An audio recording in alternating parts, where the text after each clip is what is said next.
राधे राधे प्यारे भक्तों। क्या तुमने कभी महसूस किया है कि तुमने प्रार्थना की पर उत्तर नहीं आया? क्या तुमने कभी मंदिर में माथा टेका पर मन की शांति नहीं मिली?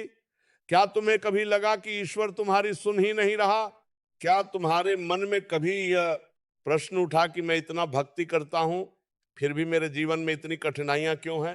तो सुनो, ईश्वर ने तुम्हारी उपेक्षा नहीं की है। ईश्वर ने तुम्हारी प्रार्थना अनसुनी नहीं की है। ईश्वर तुम पर कृपा कर रहा है, पर उसकी कृपा मौन है। उसकी कृपा शोर नहीं करती, उसकी कृपा दिखती नहीं महसूस होती है। और आज हम उस मौन कृपा के 5 रहस्य जानेंगे जो तुम्हारा जीवन बदल देंगे। पहला रहस्य, जब ईश्वर तुम्हारी कोई चीज छीनता है तब वह कृपा कर रहा होता है।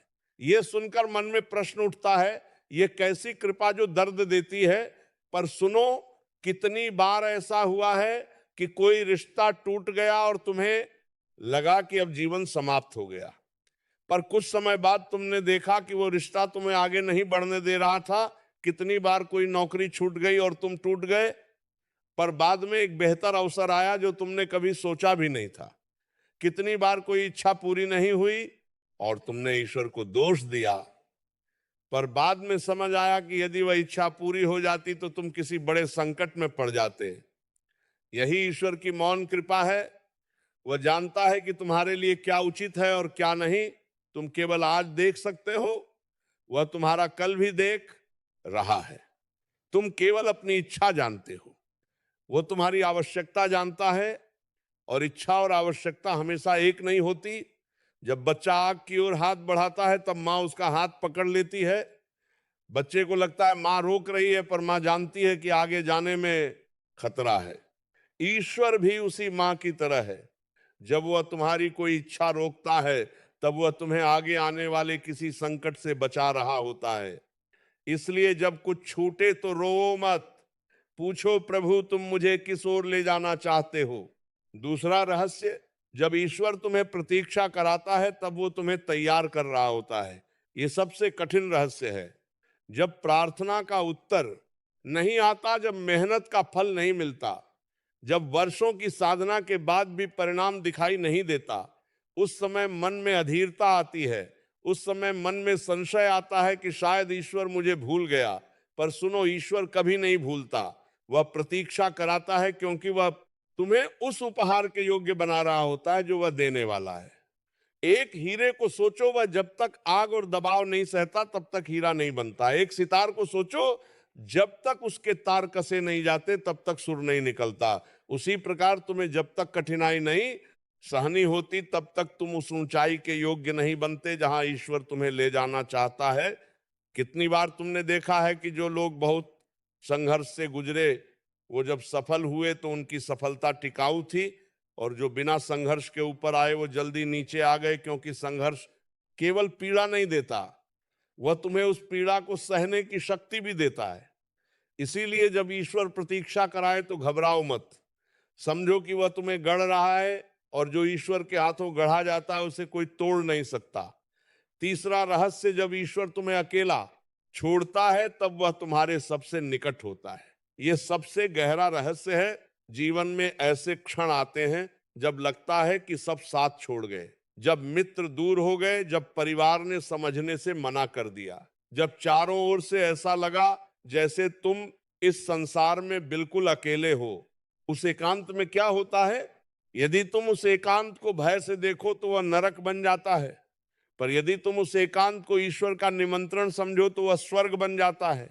जब तुम्हारे आसपास बहुत लोग होते हैं तब ईश्वर की आवाज बाहर के शोर में दब जाती है, पर जब तुम अकेले होते हो, जब रात के सन्नाटे में तुम एकदम निशब्द बैठे होते हो, तब ईश्वर की आवाज सुनाई देती है। वो आवाज जो तुम्हें बताती है कि तुम्हें क्या करना है।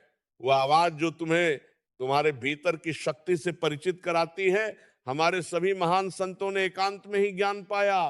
महात्मा बुद्ध को बोधि वृक्ष के नीचे एकांत में ज्ञान मिला। स्वामी विवेकानंद को ध्यान के एकांत में शक्ति मिली। एकांत कमजोरी नहीं है, एकांत वह भूमि है जहां ईश्वर और भक्त का सबसे गहरा संवाद होता है। इसीलिए जब जीवन में एकांत आए तो घबराओ मत। उस एकांत में बैठो, आंखें बंद करो और सुनो, वह बोल रहा है, चौथा रहस्य, जब ईश्वर तुम्हें कठिन लोगों के बीच रखता है तब वह तुम्हें निखार रहा होता है।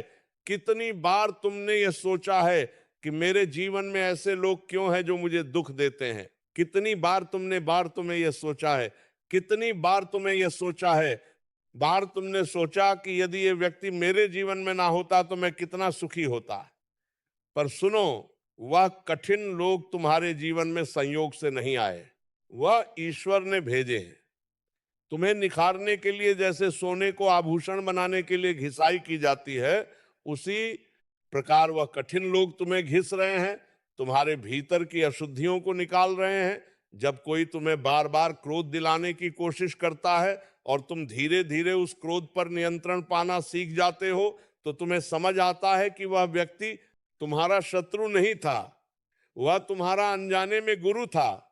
जब कोई तुम्हें बार बार अपमानित करता है और तुम उस अपमान से अपनी आत्मा को बड़ा बनाना सीख जाते हो, तो तुम्हें समझ आता है कि वह अपमान तुम्हारी तपस्या का हिस्सा था। इसीलिए कठिन लोगों से भागो मत, उनसे लड़ो भी मत, बस अपने भीतर देखो और पूछो, यह परिस्थिति मुझे क्या सिखाना चाहती है। और जब तुम वह पाठ सीख लोगे तब वह परिस्थिति स्वयं समाप्त हो जाएगी, क्योंकि ईश्वर उसी परीक्षा को दोहराता है जिसे तुम पास नहीं कर पाए। और जब तुम पास कर लेते हो तो अगली परीक्षा आती है और वह और ऊंचे स्तर की होती है। पांचवा रहस्य, जब ईश्वर तुम्हें सब दे देता है तब भी वह कृपा करता है, और जब कुछ नहीं देता तब भी कृपा करता है। यह सबसे सूक्ष्म रहस्य है।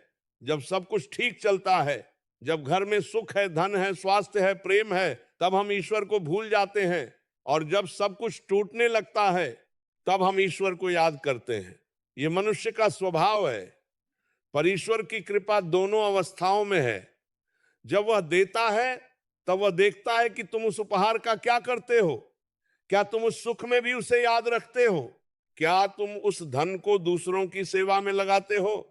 क्या तुम उस शक्ति का उपयोग दूसरों को उठाने में करते हो? और जब वह नहीं देता तब वह देखता है कि तुम उस अभाव में क्या करते हो। क्या तुम टूट जाते हो?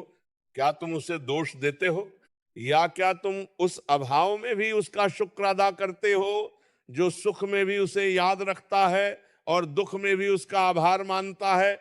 उस पर ईश्वर की कृपा सदा बनी रहती है। इसीलिए आज से यह अभ्यास करो। प्रतिदिन सुबह उठकर कहो, प्रभु तूने मुझे आज एक और दिन दिया, यह तेरी कृपा है। और रात को सोने से पहले कहो, प्रभु आज जो हुआ उसमें भी तेरी मौन कृपा थी, धन्यवाद। ये दो वाक्य तुम्हारे जीवन को बदल देंगे। अब इन पांचों रहस्यों को एक बार अपने हृदय में उतार लो। पहला, जब वह छीनता है तब बचाता है। दूसरा, जब वह छीनता है तब बचाता है, तब बचाता है, बचाता है तब बचाता है, प्रतीक्षा कराता है तब तैयार करता है। तीसरा, जब वो अकेला छोड़ता है तब सबसे निकट होता है। चौथा, जब कठिन लोग भेजता है तब निखारता है। पांचवा, देने में भी कृपा और ना देने में भी कृपा। ये मौन कृपा हर क्षण तुम्हारे साथ है। जब तुम हंसते हो तब भी, जब तुम रोते हो तब भी, जब तुम मजबूत होते हो तब भी, जब तुम टूटे होते हो तब भी। बस तुम्हें अपनी आंखें खोलनी है। बस तुम्हें उस शोर को थोड़ा कम करना है जो तुम्हें उसकी आवाज सुनने से रोकता है। क्योंकि ईश्वर चिल्लाता नहीं, वो फुसफुसाता है। और जो उस फुसफुसाहट को सुनना सीख जाता है, उसे फिर किसी प्रश्न का उत्तर बाहर नहीं खोजना पड़ता। जब अगली बार तुम्हें लगे कि ईश्वर ने तुम्हें भुला दिया, जब अगली बार तुम्हें लगे कि तुम्हारी प्रार्थना व्यर्थ गई, जब अगली बार जीवन में कठिनाई आए और मन पूछे कि प्रभु तुम कहाँ हो, तब अपने हृदय में झांकना, वह वही होगा। मौन रहकर तुम्हारे साथ, तुम्हारे भीतर, तुम्हारी हर सांस में। यही उसकी कृपा है, यही उसका प्रेम है, यही उसका रहस्य है। राधे राधे भक्तों।